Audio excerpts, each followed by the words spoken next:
I sat at the kitchen table waiting for Bill to come home. I had made a nice dinner for the two of us, but he didn't show up at 6:30 p.m. like I expected. He usually got home around 6:30 p.m. on Thursdays, and I was very upset but also a little anxious. It wasn't like Bill at all, but I had to admit that he was late more often than he used to be. I was both angry and anxious at the same time. Bill walked through the door at exactly 9:30 p.m., 3 hours late. I was happy to see him, but since he looked fine, my anger overpowered my earlier anxiety. I said, "What the hell is going on with you? You're 3 hours late, and you didn't even call me. We need to talk." He didn't seem the least bit bothered by my words. He just smiled and said, "I know I'm late. Yes, we need to talk." He continued, "Let me go change. I'll be back in a couple of minutes, and then we can talk." With those words, he headed upstairs to our bedroom to change, and I waited another 5 minutes for him to return. All the while, I wondered what he was up to because he didn't seem to care that I was upset with him. When Bill returned, he sat down at the table, and I started to ask him, "What can you?" He held up his hand and stopped me. "Kathy, what you have to say can wait a couple of minutes. Let me talk to you first, and then you can ask or tell me anything you want." What he said in the next few minutes almost knocked me off my chair. He said, "I'm having an affair. I've decided it's time for you to find out that I'm seeing another woman, and I've decided I'm not going to do it behind your back anymore. I don't have anything to tell you except that I really like her. But since we're married, I figured you have a right to know. I haven't ended the affair yet," he added, "but I don't think it will last too long. I think it'll take you about a week to figure out who it is, when we're doing it, where we're doing it, and why I'm having an affair." I looked at him, and tears came to my eyes. The man I loved was telling me that he was having an affair and that he was going to continue it. I never thought my Bill could be unfaithful to me. I felt my composure begin to give way and realized that tears were streaming down my cheeks. At that moment, I just couldn't say a word. Through my tears, I just watched him to see what he would do or say next. He continued, "I think after you get all these questions answered, it will take you a few weeks to figure out how you feel about all of this and what you intend to do about it. I think the time for that is up to you." I was numb. He didn't seem the least bit bothered by what he had just told me, and I could tell by the look on his face that he didn't care how much his confession stunned me.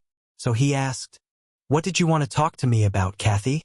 I replied, "I wanted to find out what you might have been doing that was so important that you didn't call me and warn me you'd be late. But I guess I don't need to ask that now, do I? How could you do this, to me, to us, Bill?" He raised his hand again and stopped me. "Katie," he said, "I told you that you'd have to spend a week figuring out the who, when, where, and why on your own. To understand me, you have to do that. After you understand, we can talk more about it. But right now, I won't say another word." Unable to take it anymore, I jumped up and ran upstairs to our bedroom, slammed the door shut, locked it, and collapsed on the bed, sobbing. I thought about what was happening to my life. What would become of my marriage? And me? I couldn't help myself. I just sobbed for hours until I finally fell asleep. When I woke up, the sun was shining through the curtains in our bedroom, and I realized it was late. The bedroom door was open, but when I checked, Bill was nowhere to be found.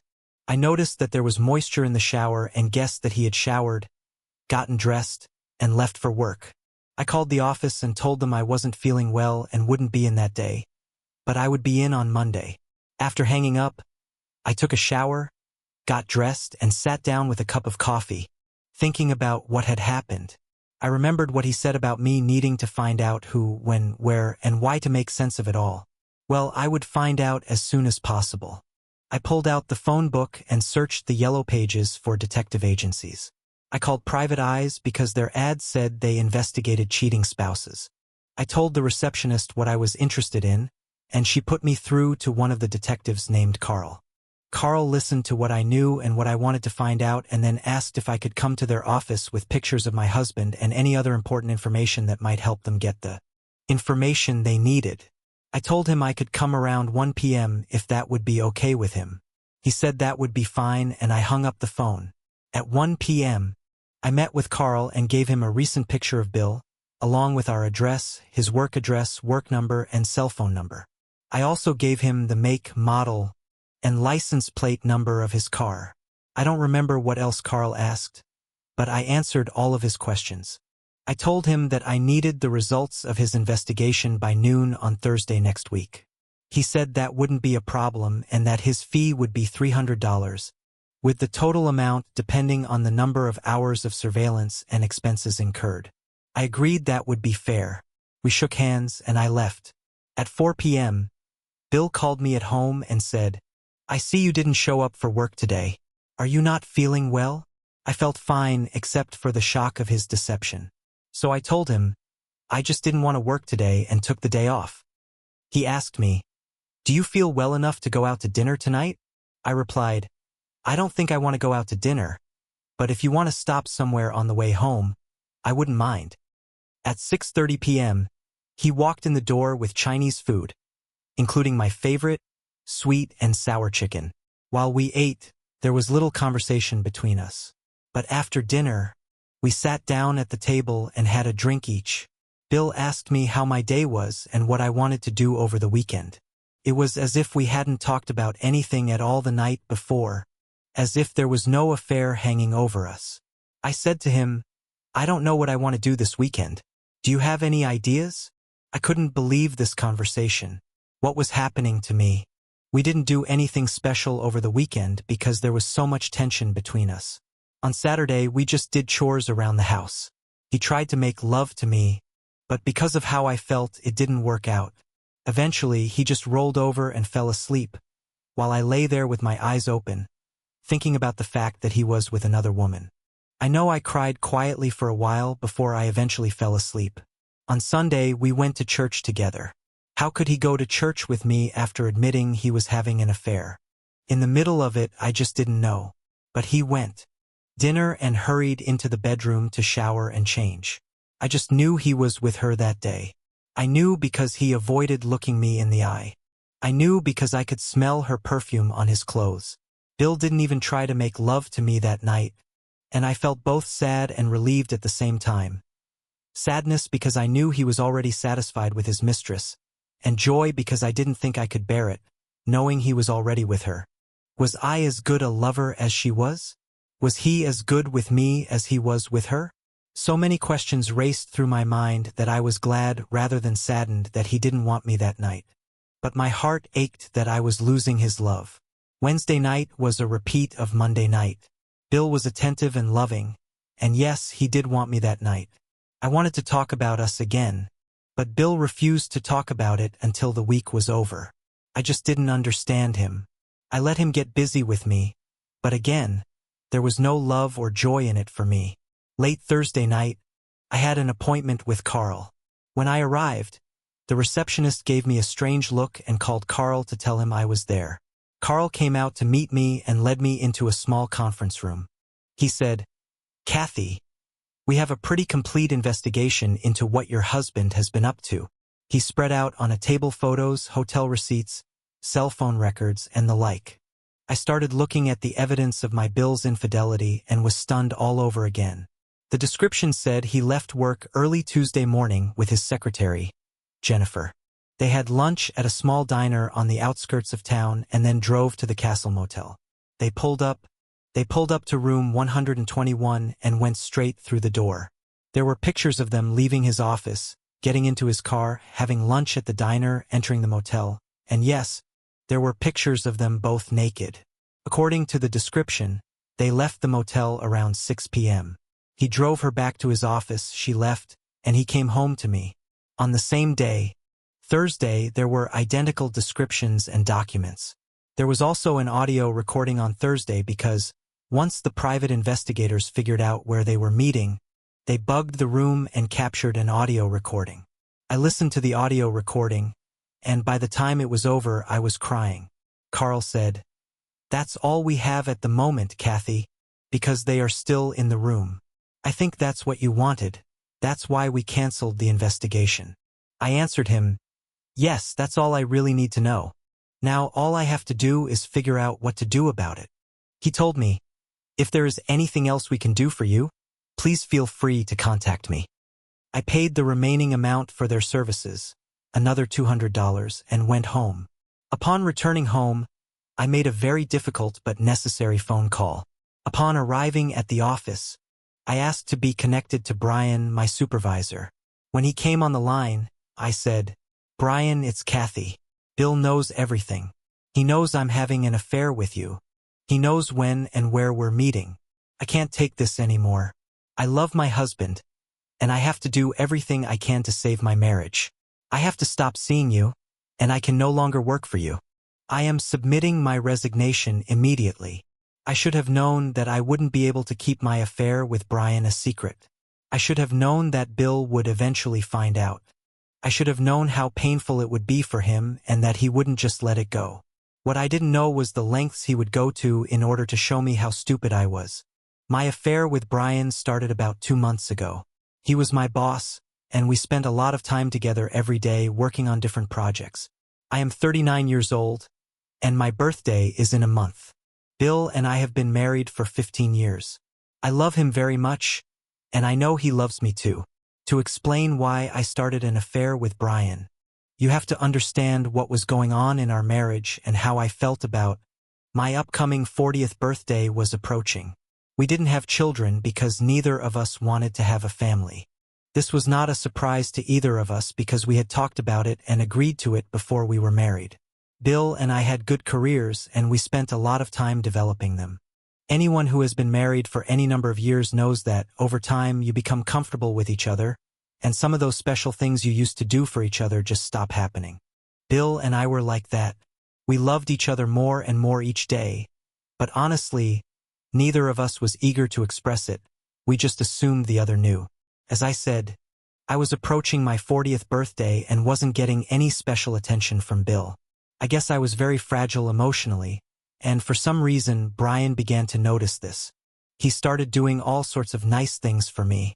He'd give me birthday cards, compliment me on my hair or my clothes, and tell me that my perfume was very attractive. There was nothing overtly sexual about his comments or actions, but he was very caring and sweet. One day, after finishing a very complicated project, Brian took me out to lunch. When we got back to the office, there were flowers waiting for me. They had been delivered while we were eating lunch. I took them into my office and opened the enclosed card. The card said the following: "Kathy, thank you for all the hard work you did on the CAW account. I don't know how we would have gotten through this case without your exceptional efforts. Thank you for the beauty and charm you bring to this office every day. You will never know how much you mean to me, Brian." I rushed into his office to thank him, and when he stood up, I don't know why, but I just flew into his open arms and hugged him. I can't put into words how good it felt to be there. Everything felt just right, and I didn't pull away. The feel of his body next to mine, the look of desire I saw in his eyes, the sensation of arousal I felt in my own body, completely validated my femininity and confidence. At that moment, Brian was the most important man in my life because he helped me feel like the woman I wanted to be. Bill hadn't done that in a very long time, and I just gave up. After that day, our relationship continued to grow. We grew closer and closer. One Tuesday morning, Brian asked me if he could take me out to lunch and spend the afternoon with him. I knew it wasn't right, but I wanted the attention so badly. He took me to a little diner on the outskirts of town, where we ate a light lunch. Afterward, we spent the afternoon together, talking and sharing moments that felt both exhilarating and forbidden. Brian was incredibly attentive. He knew the guilt I was feeling over my husband's emotional distance and was patient with me. He sat with me on the edge of a bench outside the diner, holding my hand for a long time. Then, he gently stroked my arm, offering warmth and comfort. He leaned in close, his voice barely above a whisper. "Oh, Kathy, you have no idea how long I've wanted to be close to you. You're an incredible woman," he said. I felt seen in a way I hadn't in years. His words, his presence, they filled a void I hadn't even realized was growing inside me. That night, when I got home and saw Bill, guilt pressed down on me like a weight. I couldn't look him in the eye for long, and I excused myself early, retreating to the bedroom, lost in thought. What was I thinking? After that, Brian and I continued to meet for lunch every Tuesday and Thursday. Those afternoons became moments I cherished, brief escapes from a reality I was struggling to understand. I would say it was the most bittersweet period of my life because he treated me like a queen. I was always satisfied, and at the same time I wanted more. I realize now that Bill's sex life with me was suffering, but I didn't realize it at the time. Our affair lasted almost exactly 8 weeks. So now you have all the pieces. My affair with Brian started 4 weeks before Bill found out. Bill's affair with Jennifer began 4 weeks before he told me. Tuesdays and Thursdays we went to the diner and the Castle Motel. Tuesdays and Thursdays they went to the diner and the Castle Motel. He found out about it and spent the next 4 weeks figuring out how to make me realize my mistake. He told me about his affair and said it would go on for a while longer, depending on me. I know all this because the last words I heard on the audio tape from Carl were, "Now my cheating wife listens to the audio tape with you and me and knows why I enjoy your Jennifer charms. Now you all know Bill will have an affair with Jennifer for exactly as long as I have with Brian. Since I am done with Brian today, I am assuming he will be done with Jennifer in another 3 to 4 weeks." When Bill got home around 9:30 p.m., I was waiting for him again. "Bill, honey," I said, "can we talk?" "Of course, we can talk, Kathy," he replied. "What do you want to say?" Unable to hold back, I just started sobbing. "Bill, I'm so sorry I hurt you so much. I never meant to hurt you. I love you so much. I know you know everything. And when I realized you knew, I finally came to my senses." He asked, "What are you talking about, Kathy?" He knew, but he was going to make me tell him everything. "I know you know about my affair with Brian because you're doing the same thing with Jennifer that I'm doing with him," I blabbed. "I know you plan on seeing her for another 3 to 4 weeks, and I don't want you to do that," I added. "I ended my affair with Brian today. Can't you end yours with Jennifer today too?" I begged. "I don't think I can stand knowing that you're with her for so much longer," I moaned. "Kathy, you can't yet realize the pain and suffering you've put me through because of your cheating. You just don't know yet the pain a man feels when he is betrayed by someone he thought loved him," he said. "I told you that you needed this week to find out who, when, where, and why. I confessed to my cheating," he continued. "Now, you need the next 3 or 4 weeks to realize all the pain and suffering. I can't cut it short for you. You have to feel it the way I felt it," he added. I didn't like it, but I couldn't help it. I'd brought this on myself with my affair with Brian. What was I thinking? Over the next 4 weeks, we developed a routine. Bill and I never had sex on Tuesdays and Thursdays because he was with Jennifer on those days. He never told me to my face that he was still seeing her, but on some of those days, I would drive to the Castle Motel and his car would be parked there. Also, on those days, he showed absolutely no interest in making love to me. In those 4 weeks, I experienced all the pain, hurt, and anger that his affair with Jennifer had caused. I realized that I had no choice. Sometimes, I was so angry with him that I wanted to strangle him, and sometimes, I just wanted to give up and walk out the door. I had no idea an affair could cause so much pain. If I had known, I guarantee you I would never have done that to him. What was I thinking? When Bill left for work on Friday morning, he informed me that he wouldn't be home that evening. He said he would be home before noon Saturday and that he wanted to take me out to dinner to celebrate my 40th birthday Saturday night. I was so upset that he wouldn't be home, but there was nothing I could do about it, so I agreed to have him take me out to dinner Saturday night. Friday night, I watched TV until midnight, but I didn't find anything special on. About half the time, I was sniffling, snorting, and feeling sorry for myself. The rest of the time, I was mad at him and at myself. Finally, when the clock struck 12, I forced myself to get up and go to bed. I lay awake for a long time, crying, and finally fell asleep. Bill got home before noon as promised and spent most of the day working on a few projects around the house. I asked him if we could talk, but he declined. "We can talk tonight over dinner," he said. At 6:30 p.m., we were both ready to go out to eat, and he took me to my favorite Italian restaurant. After we finished eating, Bill took my hands in his and said, "Now, I want to talk to you about my affair. It's over with. I will no longer see Jennifer except at work, and there will be no more intimacy with her. I just want you to know that it didn't last one day longer than your affair with Brian. He continued, and I know exactly when you stopped being intimate with Brian. I hope you realize now what it does to the man who loves you when you cheat on him, he stated. I hope you realize how it tore my heart apart when I found out about you and him and how it affected our marriage. I cried softly. Oh, Bill, I understand. It breaks my heart too, with what it did to us. I hope you can forgive me. Bill reached into his pocket and pulled out a long velvet box. I've loved you for 15 years, Kathy, and they've been very good years. I want you to have this necklace as my special gift to you for that love and for your birthday. He pulled a beautiful diamond necklace out of the box and asked if he could put it on me. I replied, of course. I really like it. Thank you. When he sat down, his look became very serious. Kathy, I forgive you, he said. But I know how you felt these past 4 weeks because that's exactly how I felt these past 4 weeks when I found out you were having an affair with Brian. He paused for a moment, then sighed and said, I'm sorry, but I'm leaving you. I loved you with all my heart, but now I don't. You probably feel it too. When we were close, we only had sex, not love. Your cheating ruined part of my love for you. I know my affair with Jennifer must have done the same to you, he continued. I will always love you, Kathy, he said. But I can't be in a marriage that isn't 100% love, and I know that's no longer true. You can't want to be in a marriage where things aren't 100%, and you know that's no longer true. I cried. No. Bill, please don't say that. Please don't leave me. But deep down, I knew he was right. I knew that my love for him had diminished when I found out he was dating Jennifer. I knew that a wedge had been driven between us that shouldn't have been driven in the first place. I knew our marriage was over.